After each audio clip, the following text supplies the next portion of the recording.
Welcome to the Coaching Life Podcast. My name's Pat Martin. I'm here with my good friend Chris Stewart. Coach, how you doing today? Doing well today. Thank you.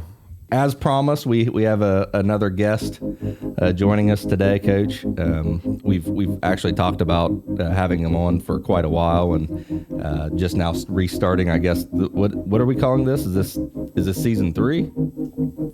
5? Yeah, 5. Season 5. Get caught up in it. We've got an individual here. I'm excited to have him on. I've had the privilege of watching this guy play all different kinds of sports for a number of years now, and he probably wasn't aware that I was watching as closely as I was. But I'm a type of person, as most people that listen to the podcast know, that uses the word winner, and I enjoy watching winners compete.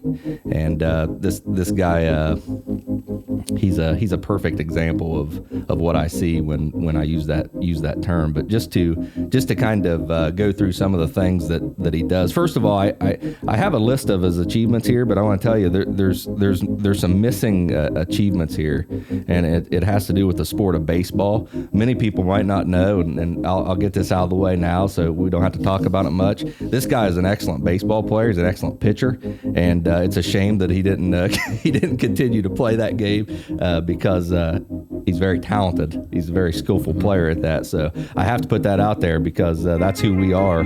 We're baseball people, Coach. So, as we go through this conversation, we're not going to talk much about baseball, but I just want everyone to know that's okay. And keep in mind, he's a gamer. He can do it.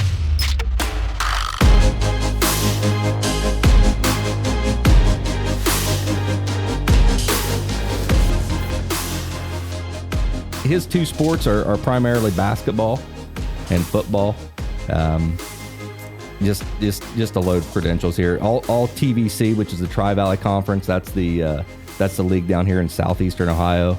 The first team all TVC 2018, 2019. Actually, 3 years he's done that. His freshman, sophomore, and junior year, he's been all TVC first team. Had 2 all district special mentions as a sophomore and a junior. All district second team last year as a junior, and all Ohio Division III special mention last year as a junior. And well, that's basketball we're talking about there. Right, so right. Yeah. Obviously, he's played varsity basketball all 3 years, and I would expect that to continue on this year as well. So, varsity letters in each of his high school years there. And then shifting over to the sport that he's really good at, football, all TVC first team, freshman, sophomore, junior, all district special mention 2018. That was his freshman year. All district first team as a junior.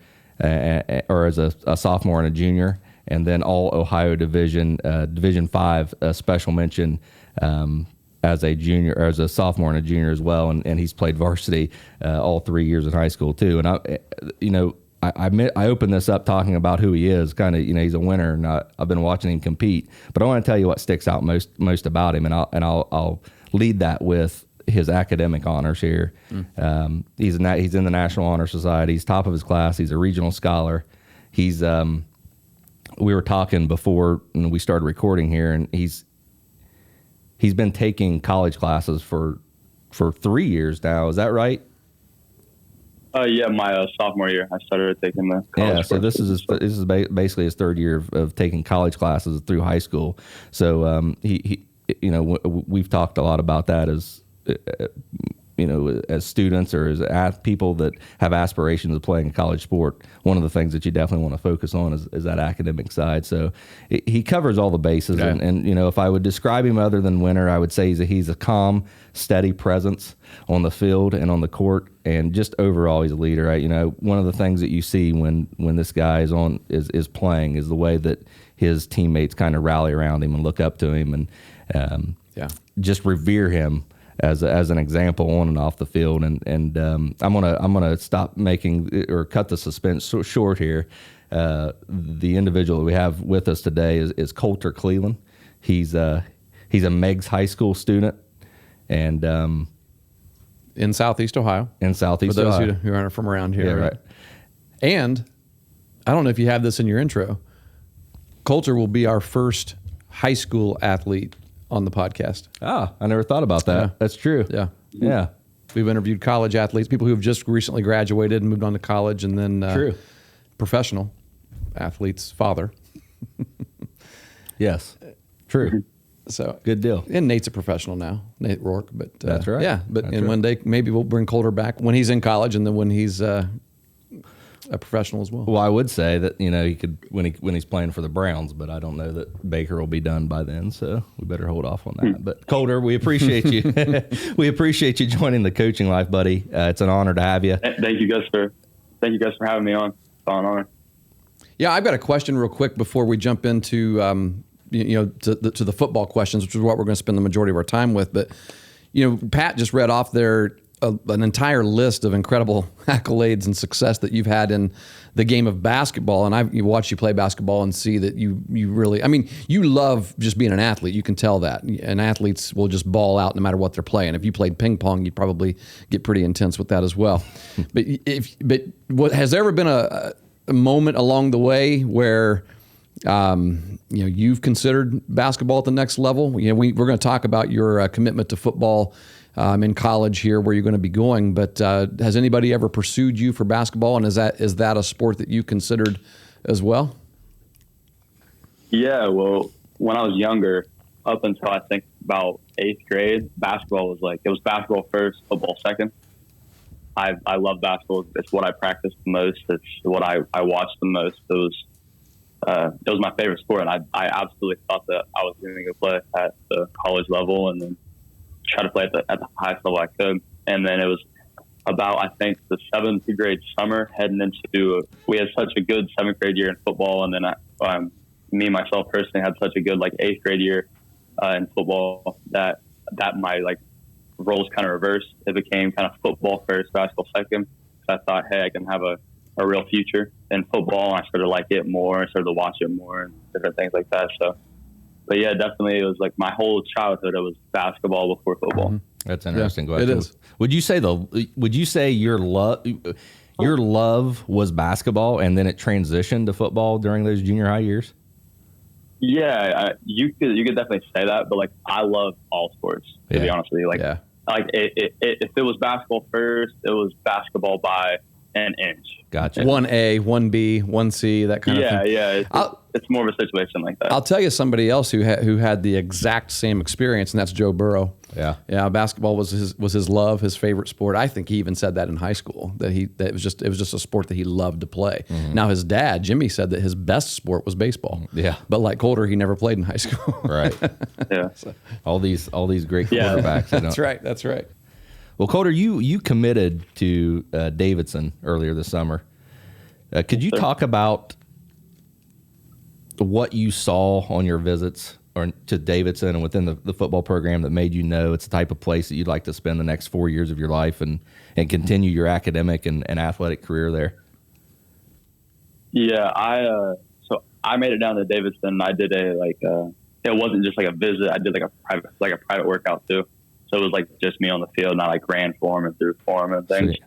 And I got down there, and it was a real sense of family, and they made me seem like a priority. Where because they even when they offered me or whatever, they even held off I think it was 3 or 4 other quarterbacks to give me whatever it was 2 or 3 days to decide from where it happened so late in the process. They held those guys off to make me the priority, I guess, and it was that combined with the location of it being 10 minutes from Charlotte and right on Lake Norman, and then the sense of family, it just felt like the right choice. Good deal. Family. Yeah, that's a relationship power. We talked about that. Well, and when a place is a good fit for you. We always ask questions like that because we have a handful of students who listen to the podcast, but also most people who listen are parents, kids, people who have kids, your age or younger, and they have kids who have aspirations of playing at the next level. And so there are a lot of questions about recruiting and what's the process like. And so anytime we have someone on who's been through it, we like to talk about that. And so, just to stay in that vein a little bit, you spend a large portion of your summer times visiting different universities, attending workouts, participating in camps, and talking to many different coaching staffs and and going through that entire recruiting experience, what advice would you give to other high school athletes or other parents of high schoolers who can pass that info on to their kids who will also be going through that experience really soon? What have you learned through that experience yourself? Yeah. So especially for like Southeast Ohio kids and stuff, like you got to be active. You can't just sit around all summer and just expect the college coaches to come to you. That might happen at Pickerington North or St. X or somewhere like that, where all you have to do is just ball out for your high school team and they're going to come find you. But around here, you got to be active, whether it's through Twitter, you got to go to camps, you got to reach out to people. Like, I can't tell you how many emails, Twitter DMs I've sent to just like everybody. And most of them, they're not going to respond because they get hundreds of those a day. But every once in a while, you'll get a hit. And that's how mine and Davidson's connection started. Was I reached out to them via Twitter, and then I didn't get a response for, I think it was like 2-3 weeks. And then I did get a response, and we set up the date, and I went down there and worked out for the best. But yeah, it's definitely there's a saying, if you're good enough, they'll find you. That may be true some places, but around here, you gotta really put in the work. Man, Coulter, you're saying exactly what Pat and I have said a number of different times on some episodes in the past. In some past seasons that we've done here on this show. You're exactly right, and that's been my experience as well. People say that if you're good enough, people will find you. But the reality is, it depends on where you live. Like you said, it depends on absolutely. what they're not finding you in smaller communities. They're just not. And even in some of the larger ones today, coaches don't have to do as much work to find players because players are recruiting themselves. Yeah. And that's the lesson that you just gave us there in that answer. You've got to recruit yourself. You've got to work just as hard recruiting, getting yourself out there as the coaches do, getting a look, because they have a lot of people that they could be, going out and looking at as well, but they're getting just as many things sent to them. So why go out? Yeah. And I think the days of kind of expecting your high school coach to do that for you are ending as well. I've actually heard people. Yeah, and I don't know that they ever existed, to be quite honest. I mean, you can't expect your high school coach you can't expect anybody else to do something for you. You got to do it yourself. And that's yes, great point. Exactly. If you are that person, then that's what you're going to do. Yeah. If parents are expecting your high school coach to recruit your kid, for one, you got the wrong perspective. Yeah. Why are you expecting that? Yeah. That's not their job. They get paid $3,500 a year if they're a football coach, maybe. And I know you're not getting paid that much in some of the other sports. And they've got a lot of stuff on their plate, and they got a lot of other kids they got to pay attention to as well and coach a team. And, if they get a chance to help your kid be recruited, be thankful for that. But you can't expect them to do that. Yeah, not only that, but that's what college is. That's what life is. It's a series of hoops that you need to jump through to prove that you're worthy of who you want to be. And if you're not willing to go out and kind of, like we said, market yourself and show everyone how passionate you are about doing what you're asking them to do, then why should they believe it? Why should they want you in their program or their school? So yeah, that's good stuff. And speaking about just advice. One of the things that Coach and I talk about, Coulter, all the time is strength and agility training. And we know you spent a lot of time working with an organization called AP Prep, which that's a speed, agility, and power development institution based in Chillicothe, Ohio. Could you talk to us a little bit about your experience with AP Prep and just give us your thoughts on how important that's been to your high school career and your college sports ambitions? Yeah, it's been vital. I think I started in the 7th grade. Going up there, and at the time that was just like once a week, and then when I got in high school it became like twice a week. And I know, like, if I lived closer I'd definitely go more, like 4 to 5 times a week, something like that. But we go up there and it's a group of people every time that have the exact same mindset, same goals, because everybody there, because you're not going there to work that hard unless you are trying to play at the next level and be as good as you can possibly be for your high school team. So it's just being around 10 to 12 people, like some of the top athletes in Southeast Ohio, and all have the same goals, and you're working out. And the thing about their workouts is we're not just walking up and trying to bench 300 pounds and squat 500. It's every day is like there's like a power element or like speed element to everything. So it's like they're not trying to build bodybuilders, they're building athletes. Like it's athlete performance. So if it's not going to make you better on the field, court, or diamond, then they're not doing it. Yeah, that's a great point. I think there's a lot of misperception about strength training.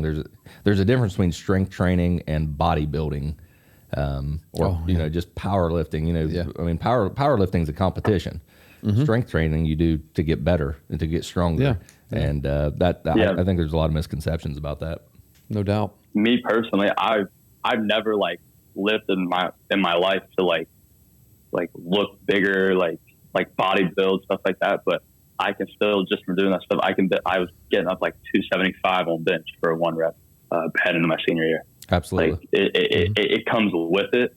But if you just do the bodybuilding part, you're not going to get the speed and explosiveness part. But if you do the speed and explosiveness like they do so well, then that strength aspect comes with it. Yeah. Yeah, that's gold. And honestly, I'll give you, I mean, this is going to sound really weird, but an athletic body, I think, looks healthier than a bodybuilding body, to be quite honest. I don't know. We might have bodybuilding listeners, so I'm not going to. I'm going to stand on their side. You can. Okay, that's fine. Yeah, there's some. I know they can outperform them. Athletic folks can outperform. You put them on a field, they'll be able to outperform a bodybuilder any day. Yeah, because bodybuilders skip leg day all the time. I'm teasing. Right, I'm teasing. Right. You know, I mean that facility actually reminds me of where Brock did his internship when he was junior, between his junior year his senior year of Alderson Broaddus. He was at a place called Gorilla Strength in Clarksburg, and one of the things that he told me about the guy that owned that gym, the guy that started the gym, was, well, one, they brought in people, they only worked out athletes. And not just that, they only worked out athletes who were serious and wanted to do the program. And basically, they told them that the first day they came, and they put them through an initial workout. And if the guy, like if somebody was loafing, he'd send them right out the door. Yeah. Brock said, "I love this guy. He was he played in the NFL, and then now he's just training people who want to play in the NFL or anywhere." And the guy Brock trained was a guy that was already playing minor league ball who wanted to get picked up, by major league organization,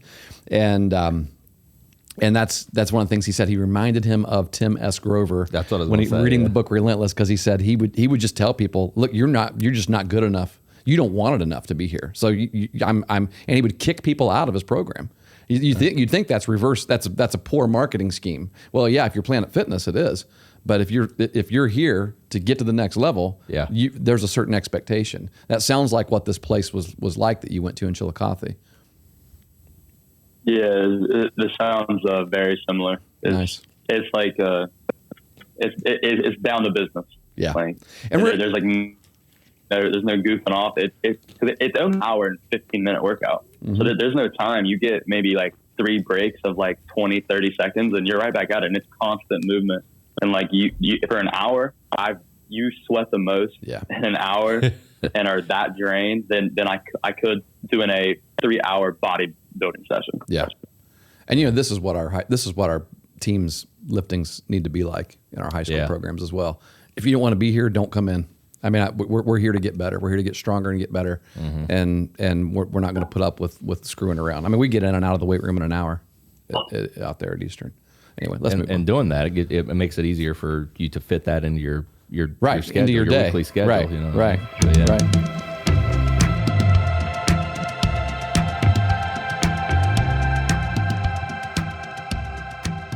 Well, in Pat's introduction of you, Coulter, he kept saying that you've played football all 3 years. And it's an interesting dynamic because, when you talk to high schoolers today, you guys have lost a year. I mean, you've lost an entire year due to the COVID pandemic. And so that's a fairly common thing for, there's a lot of people who've experienced that. But in addition to that, you've also had to battle the adversity of injury. And, I think most people would agree. I mean, the most important year for, being recruited to play a college sport, if you have that aspiration, is probably your junior year, that summer after your junior year. Well, you lost the majority of your season, as a junior due to a broken collarbone. Can you talk a little bit about that experience and some of the highs and lows that you had, maybe emotionally, mentally, some of the frustrations, and then just give us some insights. I mean, there are so many people who face injury out there, so many, or any circumstance that might set them back and prevent them from being able to compete and play the game that they love, and maybe have all sorts of thoughts going through their heads like, am I ever going to be able to make it because of this? Is this going to set me back? I mean, you obviously have battled through that, and now you're going to be, you're moving on. You're actually accomplishing a goal that you had. Was there ever a time when you felt like, I'm not going to be able to do this?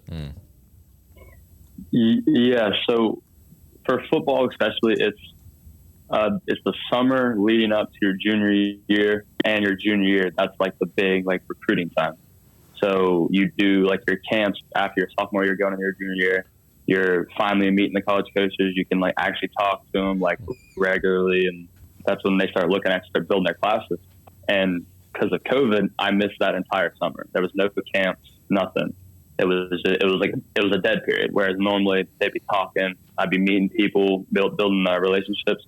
It was completely dead. So that in itself was rough for me, mentally, because I had waited for 3 years since I decided I want to play college football. Seriously, and like I said, football took over my love for basketball. I'd waited till that year. I was like, that's the big year. I got to go ball out. I got to do really good. I was like, it's going to be work out perfectly. That gets taken away from me because of something completely out of my control.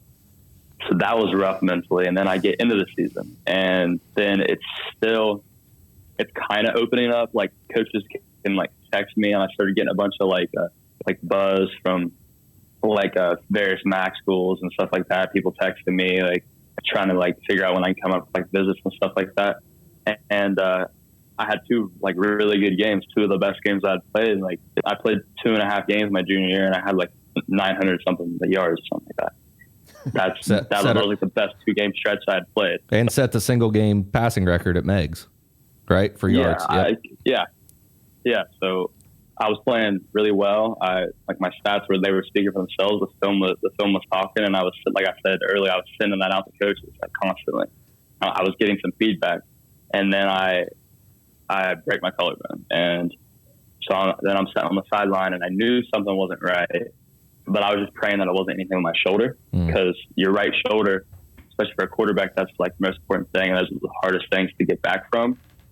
So I was just praying it wasn't with my shoulder, and then I'm sitting on the sideline in the Nelsonville game, and my arm is just throbbing, and I'm just thinking did everything that I just worked for all these years, did it just get tossed away because I'm missing my junior year after not having a junior summer? Yeah. So all these thoughts running through my head. I'm sitting on the sideline. I'm crying. It was a horrible time, and I had never really been injured to the point where I missed games and things. So that was completely new for me. I up to that point, I want to say I'd been invincible because I'd been dinged up or whatever, but I had not missed extended amount of time with anything. So that was completely new to me. I was not in a good space mentally, but I obviously I came back, and I came back the last week of the year, but I wasn't ready to play. That was my first week being cleared, so I literally missed my entire junior year basically. And I remember the Sunday after it happened, so I was still in a sling, and I was in Columbus. I just got a checkup. Actually, might have been that Monday. And a school, I'm not going to name drop the school, but it was a MAC school that I had been talking to pretty frequently. I was going to go for a visit. I was going to meet all the coaches and everything.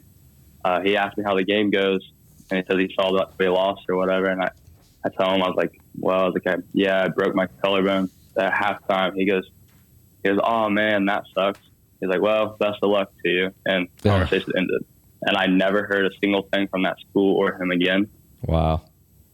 And that just completely, it ended a lot of those, building relationships, just because they're okay, he's injured, just cross him off the list. They have 20 other guys that they can pick from. So it was that combined with missing a complete year just sucks for any athlete, let alone one trying to go play at the college level. So my advice for the younger kids and everything like that is don't take it for granted, because if you're lucky enough, you're guaranteed 40 games in a high school career if you're able to start as a freshman. And so it can be like a whole 10-game slate can be taken from you, just like it was for me. Man, that's great advice. I didn't expect that advice.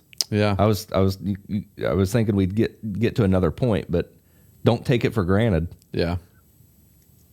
Huge. I think a lot of people do.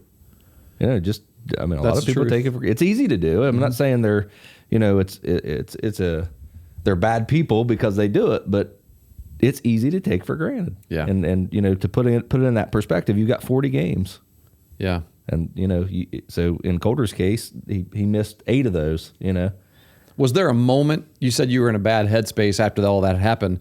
Do you remember like a specific moment when you said, okay, I got to get off my rear end here. I've got to get, where you basically turned the corner from negativity to positivity? Yeah, it was, so after it happened, like I said, I was in a bad headspace.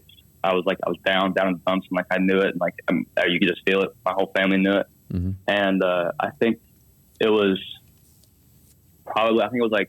a week and a half, 2 weeks later when I started doing the rehab stuff for the collarbone. So I had to do these things called pendulums, where you used to let it swing and stuff. And I think that started a week after, and it was right then where I was all right, I'm done sulking, done being I don't want to say a baby about it, but I'm done. Yeah. Just crying about it. I'm done with all that stuff. And I was I'm in rehab mode now. So I knew what I had to do to get back, and now I'm back. I have no limitations. My collarbone is literally stronger than my other one from where it fused back together by itself. So I'm good now. I told Pat that would happen. I've heard that when people broke their collarbone, I've heard that it grows back stronger. He's because Jake broke his, right? His boy Jake, playing football, right, getting tackled, and it's hard when you first you're like, oh my gosh, this is going to be awful, but it'll grow back stronger. Yeah, when I look at these X-rays, I had a hard time seeing the break, and now I have a hard time seeing how it's healing back. So I don't know, what it is, but that's good stuff, Coulter. Yeah. It is.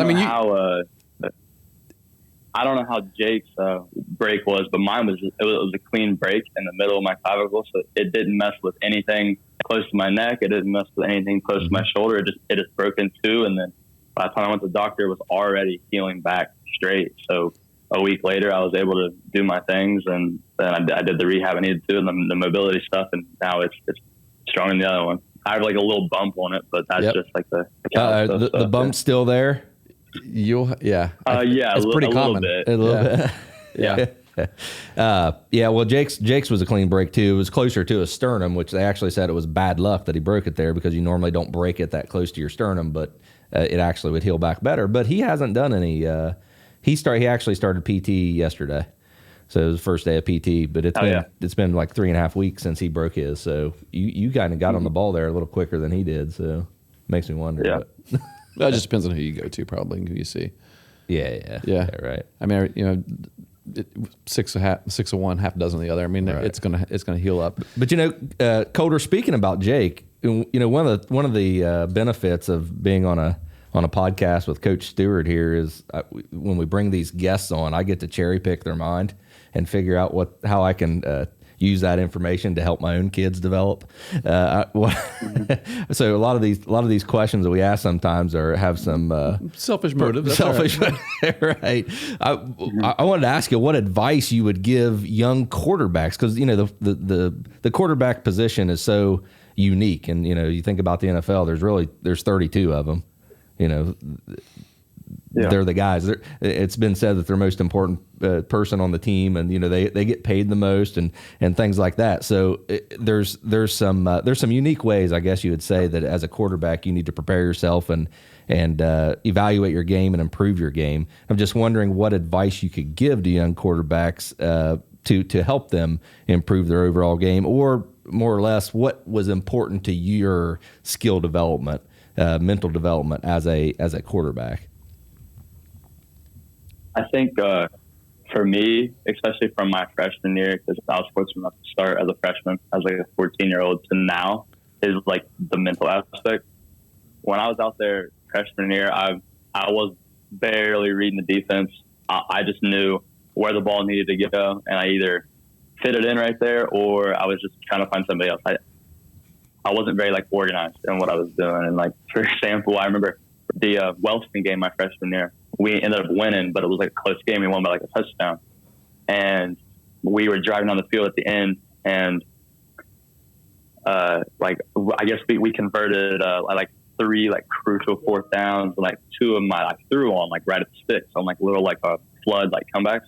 And after the game, I remember some Wellston reporter came up to me and asked me how I was able to stay so like calm and everything on that last drive converting those 4th downs. And I just kind of looked at him. I was like, I didn't know. I had no clue it was 4th down. Like I go back and I look. I go. Oh my God! I was like, that was a 4th and 12, and I threw a 14-yard comeback and converted it. I was like, I had no clue. So it's just like, and that's like a cardinal sin of being a quarterback. You always got to know down distance, time, and so I just didn't know. So like the mental aspect of that, plus being able to read coverages now, it makes it easy to where like, as I was just out there just playing ball as a 14-year-old freshman, I was just slinging it around, and now I'm actually more organized with it. I know what I need to do on each play. I know where my reads are, and so the biggest thing I would say is know the time, know the clock, know the down and distance, and learn how to read coverages. Just like the very basic stuff. In high school, especially around here, they don't try to hide too much from you. Mm-hmm. What you see is what you're going to get. Yeah. They're not rolling coverages that much. So just take the time. It's not going to take long. Just learn the difference between cover 1, cover 2, cover 3, cover 4, cover 6, different things like that. Good stuff. Yeah. I wouldn't feel too bad about forgetting the down. I'm pretty sure Ben Roethlisberger forgot at one point this past Sunday that it was 4th and 7. He threw a 1-yard check down. Well, he got hit so many times. That's when all the Steelers fans booed and left the stadium. I know Donovan McNabb forgot it was overtime one time. Oh my gosh, that was he didn't know the rule. He didn't know the rule. That's right. He didn't realize that overtime ended with a tie. So yeah, that's in right. the NFL, which is the dumbest thing in the world. But anyway. Hey, that Wellston game, you threw 4 touchdowns that night? Maybe. I feel like you did. I feel like I remember that game. I remember one of them specifically. I threw a fade ball to Weston, and it was over Jake Perry, who had just transferred from Meg. So I don't know why I remember that so well. That's why you remember that. Yeah. Hey, we know we've got to let you go. You got to get back to class. He's skipping a high school class here to be on with us. So you just let that teacher know that you were on the Coaching Life podcast, and I'm sure they listen. I'm sure they know right. That that's is. right. But it's Mr. Ash. So as you guys know, he's all business. You let him. That's right. That's right. Let him know that you're on with Pat and Chris. Anyway. We always ask a guest. Every guest we ask the same question to end the podcast, and that is, what is one of your fondest memories of just growing up playing sports? It doesn't matter what sport it is. Just one of the first things that comes to mind that you think back and say, "Man, that was just a really good time." I'm going to throw it back all the way to 3rd grade. Perfect. For this one.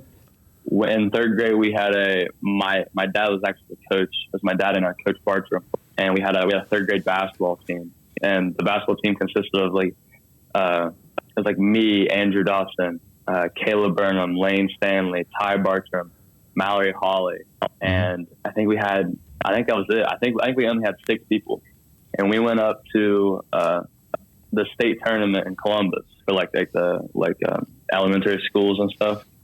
And we were like not supposed to win. It was the first time any of us had played in like a tournament like that together. And we went up there and we went like undefeated, won the whole thing, beat some like bigger schools, like Columbus level schools, and we actually beat them. And I just remember getting the trophy, and it was taller than everybody on our team because we were just like little 3rd graders, and this trophy's coming, and it's 5 inches over my head. And that was a really cool experience because at that moment we were like state champions. We were the best 3rd grade team in the state for our division. Yeah, that's a legit victory because the teams up there that you play are legit teams. I know we've been up there. The team that we beat. So we went back to that tournament from 3rd grade all the way to 6th grade, and we played the same team every year. It was Buckeye Valley, I think. And they had this kid that was like in the 6th grade. He was probably 6'5", really, really good. I'd like to look him up, see what he's doing now. I'm going to assume he's playing somewhere because he was legit. And we got him that first year in third grade, and then they beat us by like 1 or 2 points every year after that for the championship. We played in the championship 2 more times and lost in the semis to the same team. Wow. I remember that sixth grade, the time that you played him in sixth grade. I remember that. If anyone wants to revisit that memory that Coulter just gave, there's the trophy and the picture of the 6 players. Is you can go find that in the trophy case at Meigs Elementary. Is that right? In Rutland, Ohio. That's cool. Yeah, it's sitting there. So, well, Coulter, Excellent. It was short, but it was good, and we appreciate you coming on. Maybe here in a couple of years when you're tossing it up at Davidson, we'll. Oh, it shut off. Daggone it! I thought we had 10 minutes. Well, we did, but that 10 minutes ran out. Yeah, it did. But yeah, thanks for joining us, Coulter, Coach. Another great guest on the Coaching Life podcast. It's fun having these folks on here. It is. Yeah, it was a great conversation with Coulter. We lost him abruptly because we were using Zoom to talk to him, and so he's not going to be able to say goodbye. So we'll say goodbye on his behalf, and he can say goodbye next time he's on. That's right. But that just means we'll have to have him on again. Yeah, exactly. But hope everyone enjoyed the conversation, and we'll see you next week.